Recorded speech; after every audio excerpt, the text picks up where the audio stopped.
Good morning students. हम लोगों ने पिछली क्लासेस में माल न्यूट्रिशन के बारे में पढ़ा था।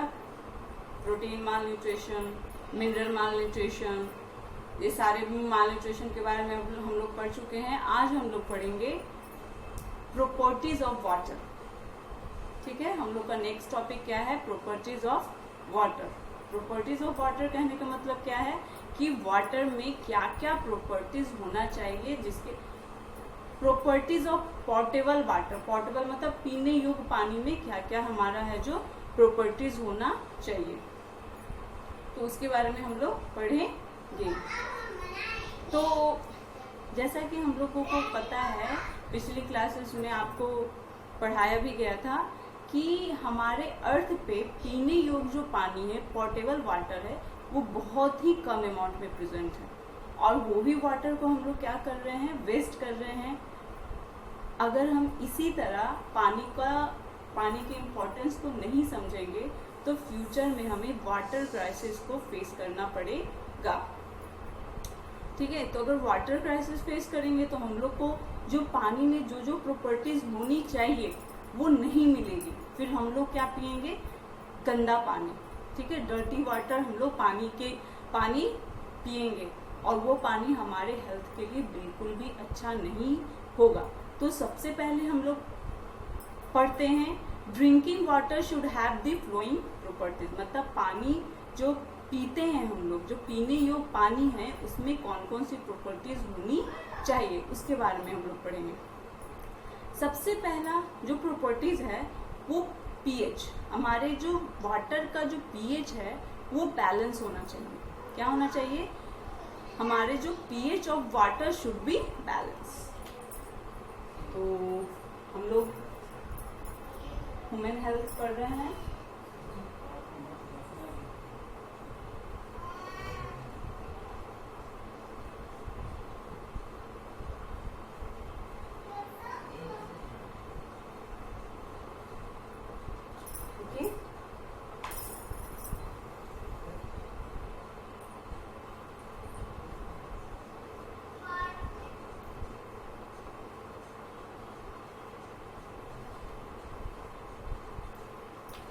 तो हम लोग क्या पढ़ रहे हैं? प्रॉपर्टीज ऑफ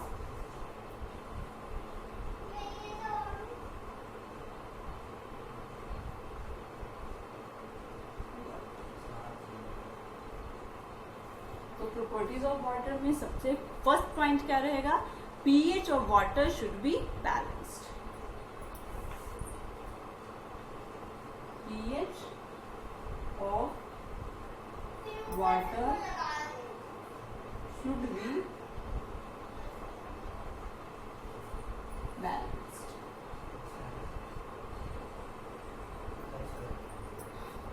आप लोग जो भी मैं लिखूं वो आप लोग लिखते जाइए, ये आपके नोट्स बनाने के काम में आएगा। ठीक है, फिर और क्या प्रॉपर्टीज होना चाहिए?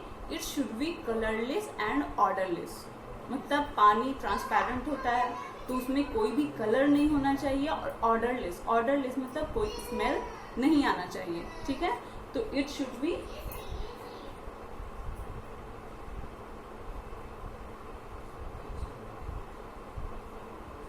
Colourless and order. फिर हमारा थर्ड पॉइंट क्या होना चाहिए? जैसा कि मैंने बोला कि कलरलेस मतलब it should be transparent. It should B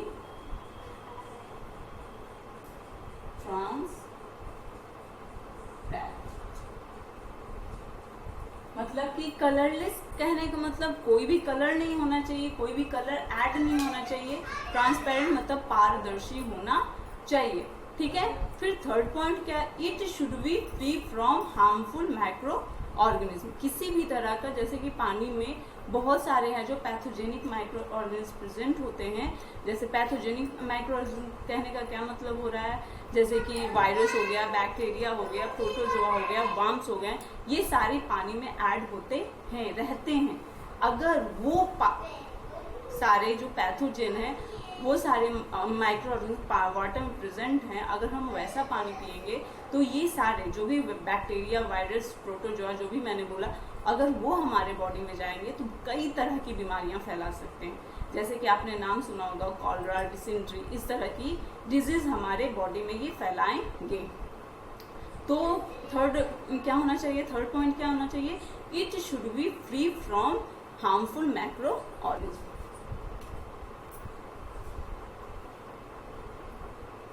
it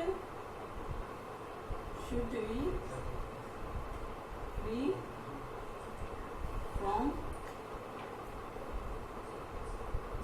harmful micro और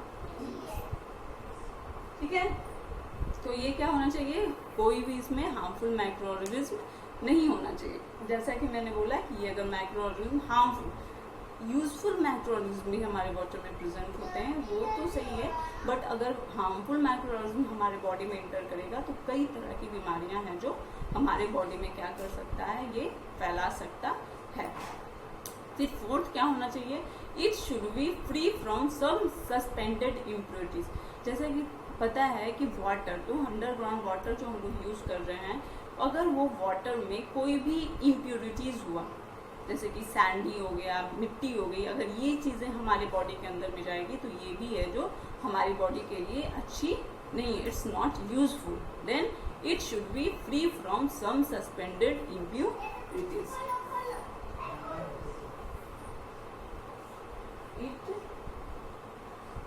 should be free from some suspended impurities। आप लोग सारे नोट्स है जो लिखते जाइएगा, फिर आप एक फेयर नोटबुक बनाएं या फिर साइंस की प्रैक्टिकल जो नोटबुक होती है वो लाएं और इसमें सारे लिखें, क्योंकि अभी जिस तरह से चल रहा है पीरियड, तो इसी तरह से क्लास काफी दिन तक चलने वाली है। ठीक है, 1 by 1 हम लोगों ने ये सारी जो ड्रिंकिंग वाटर की जो प्रॉपर्टीज थी वो पढ़ा, और हम लोगों को क्या है कि और क्या होना चाहिए। तो एक तो हम लोगों ने ये सारी चीजें पढ़ी, और जो मेटाबॉलिक एक्टिविटीज है जो मैं बोल रही थी, तो अगर हम लोग दिन में, या फिर डॉक्टर भी एडवाइस करते हैं कि हमें पर डे 8 to 10 ग्लासेस है जो वाटर पीना चाहिए। ठीक है, तो इसका क्या मतलब है, क्यों पीना चाहिए, तो इसको इसलिए पीना चाहिए, 8 to 10 ग्लास वाटर हमें पर डे इसलिए पीना चाहिए क्योंकि जो भी हमारे बॉडी में मेटाबॉलिक एक्टिविटीज हो रही है वो प्रॉपर हो सके। ठीक है, और क्या, जो भी टॉक्सिक सब्सटेंस है हमारे बॉडी में वो इजीली है जो हमारे बॉडी से निकल सके। ठीक है, और क्या है कि अगर हम लोग सफिशिएंट अमाउंट में वाटर लेंगे तो हमारे बॉडी में फैट है जो डिपॉजिट नहीं होगा। क्यों नहीं होगा, क्योंकि अगर हमारे बॉडी में सारे मेटाबॉलिक एक्टिविटीज अगर प्रॉपर हो रहा है तो फैट वो जमने नहीं देगा। अगर हमारे बॉडी में मेटाबॉलिक एक्टिविटीज प्रॉपर नहीं हो रहा है, अगर हमें रोज दिन प्रॉपर अमाउंट में वाटर नहीं पी रहे हैं, तो क्या होगा कि हमारे बॉडी में फैट है जो डिपॉजिट हो जाएगा। और क्या होगा कि हमारी बॉडी में किसी भी तरह का एलर्जिकल प्रोसेस, ठीक है, एलर्जी जो हमारे दिखते हो कि हो जाते हैं, तो वो पानी की, हमारे बॉडी में पानी की कमी होती है, तभी हमारे बॉडी में एलर्जी की जो डिजीज होती है। और भी क्या है, हम लोग किस किस चीज से बच सकते हैं अगर हम प्रॉपर अमाउंट में वाटर पिए, तो lung infection, asthma, intestinal disease, ये सारे हमारी बॉडी में नहीं होंगे। सबसे बड़ा हम लोग जो सुनते हैं कि स्टोन हो जाता है किडनी में, तो उसका सबसे बड़ा कारण है कि हम प्रॉपर अमाउंट में अगर वाटर नहीं पिएंगे तो हमें जरूर है जो किडनी में स्टोन है जो डिपॉजिट होगा। ठीक है, जिन्हें भी ये प्रॉब्लम होती है वो प्रॉपर अमाउंट में वाटर है जो नहीं पीते हैं। ठीक है, और क्या है, अभी मैंने थोड़ी देर पहली क्लासेस में बताया था कि जो पैथोजेनिक माइक्रो ऑर्गेनिज्म है जो वाटर में अगर प्रेजेंट है, वो अगर हमारे बॉडी में चले गए तो बहुत सारी हैं जो बीमारियां हो सकती हैं। ठीक है, तो अब जैसा कि पैथोजेनिक मैंने बताया कि पैथोजन किसे बोलते हैं, वायरस को, बैक्टीरिया को, प्रोटोजोआ को, वॉर्म्स को, ये सारे ही हैं मेन पैथोजेंस। अगर इनमें से कोई भी पैथोजन अगर हमारी बॉडी में एंटर करेगा तो वो क्या है, जो बीमारी का कारण बनेगा। ठीक है, तो कई सारे हमारे वायरल इन्फेक्शन भी होते हैं। अगर उसमें जो वाटर हम लोग पी रहे हैं अगर उसमें वायरस प्रेजेंट है तो हमें वायरल इन्फेक्शन होगा। उनमें से बीमारियां hepatitis, flu, cholera, typhoid, jaundice, इस तरह की बीमारी हमें हो सकती है। ठीक है, राजस्थान में कुछ समय पहले 2000 से पहले नारू डिजीज, वॉर्म की वजह से ये डिजीज होता है। नारू डिजीज कैसे होता है, वॉर्म्स के कारण होता है। तो राजस्थान में ये एक समय बहुत बड़ा प्रॉब्लम बन गया था। ठीक है, काफी लोग हैं जो इस नारू डिजीज से क्या हो रहे थे, इफेक्ट हो रहे थे। लेकिन अब है जो नारू डिजीज प्रोग्राम के बाद से ये बीमारी राजस्थान में नहीं है। 2000 के बाद ये बीमारी राजस्थान में नहीं देखने के लिए मिलती है, लेकिन एक समय में ये एक बहुत बड़ा प्रॉब्लम बना था। और ये नारू डिजीज कैसे हमारे बॉडी में एंटर किया था, तो वो पानी के कॉन्टिमिनेटेड वाटर, मतलब दूषित पानी पीने से ही ये बीमारी हमारे शरीर में एंटर करती है। ठीक है,